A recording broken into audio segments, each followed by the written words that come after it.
This is the PickBits daily signal for Thursday, July 16th, your signal in the day's tech noise. Here's the lineup. 1.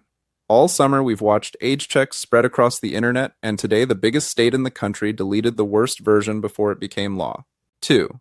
The record industry spent 2 years accusing an AI music company of scraping YouTube, and a hack just produced the receipts, row counts, and all. 3. 23andMe is paying 42 states for the breach that spilled nearly 7 million people's DNA, and the part that matters is a delete button nobody can ever take away. And 4, on the brighter side, the power bill from all this AI just financed the biggest solar and battery build of its kind in American history. Let's get into it.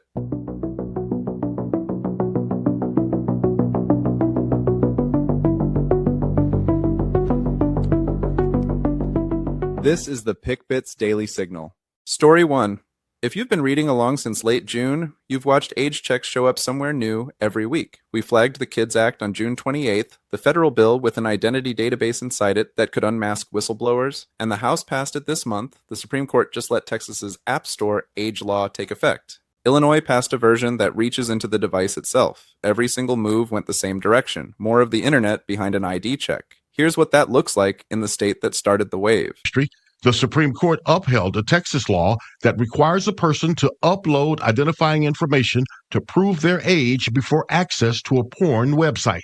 The idea to protect children from accessing adult content on California was on track to go further than any of them. A bill in Sacramento, AB 1856, would have extended the state's age-gating law from app stores out to browsers and websites.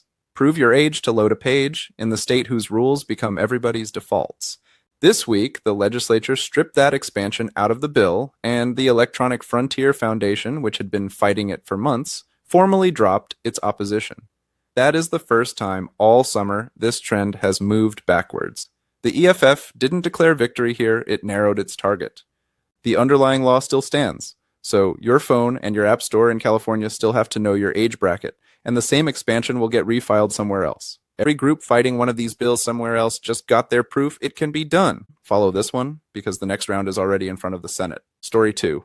For 2 years, the fight over AI music has been missing one thing: proof of exactly what got taken. Suno is one of the biggest AI music generators going. Type a prompt, get a finished song. And the company has said publicly that it trained on essentially all the music of reasonable quality on the open internet, tens of millions of recordings, and that doing so is fair use.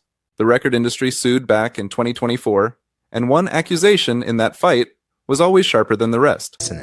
In an amended September complaint, the RIAA further accused Suno of illegally ripping songs from YouTube, violating both YouTube's terms and the Digital Millennium Copyright Act. That accusation now has receipts.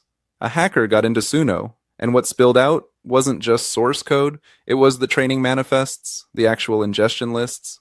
2,013,545 YouTube music clips, about 114,000 hours.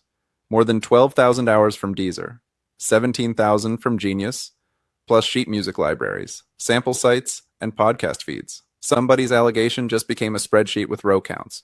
Suno's defense doesn't move, by the way. They never claimed they didn't scrape. They claim scraping is legal, and no manifest settles that. What changes is everything around it. Discovery gets very interesting when the other side is holding your inventory. And YouTube, Deezer, and Genius all banned scraping in their terms, so the platforms just got dragged into a fight the labels started. Last week, we watched authors turn down Anthropic's $1.5 billion settlement, betting a judge gives them more. Every bet like that looks smarter this morning. If you make music or you love somebody who does, send them this one. Story 3. Your passwords have leaked before. You rotate them, you move on.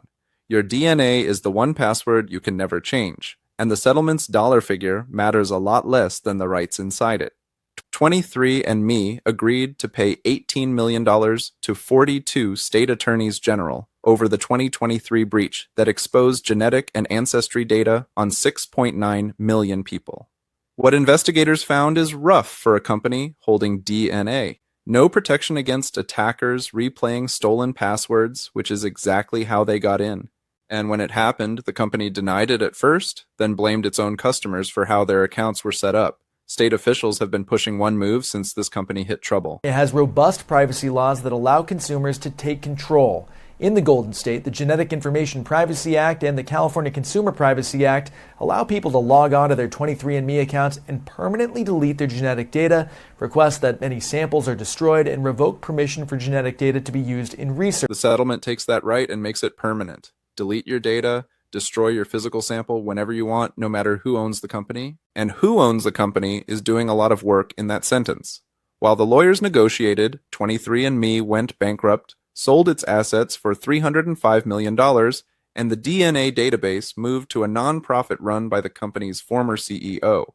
One of the most sensitive datasets in the country changed hands in the middle of the lawsuit. A payout stops at the old company, but the deletion right follows your DNA to whoever holds it next, and that's the actual win here. If anyone in your family ever spat in one of those tubes, send this to them tonight. The delete button works, and now it always will. Story 4. And on the brighter side mostly, we have covered the AI power appetite as a problem all summer.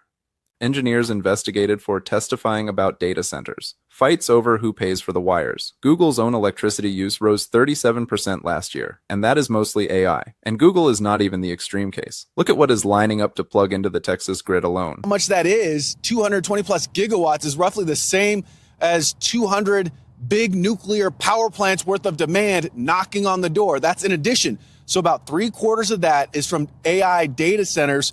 So state regulators right now scrambling, the Public Utility Commission of Texas still trying to come up with a game plan, so to speak, and sort of play referee between the state's data center. Google signed for 100% of the opening phase of the Steel River Energy Center in Arkansas, the largest solar and storage project of its kind ever to break ground in this country. The full build runs 2.45 gigawatts of solar and nearly 3 gigawatt hours of batteries. And Google's share alone is enough to power 315,000 homes when it comes online in 2029. A project this size does not get financed on hope. It gets financed when somebody creditworthy signs up for decades of output, and that is exactly what happened here. Now, it's a virtual deal, so be clear about what Google actually bought. Google gets the clean energy credits, the electrons go to the grid, and its data centers keep drawing whatever their local mix serves.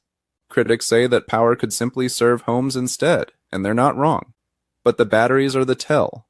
Storage is what makes solar useful at 3 in the morning, and it's exactly the thing a 24-hour buyer pays for. All that demand we keep worrying about finally built something worth having. Follow the thread, and that's the day. The note I'm leaving you on is the Arkansas one. The hungriest thing in tech just paid to build the biggest solar and storage project of its kind in the country, and it did it because the math finally worked. That's the signal. I'll see you tomorrow.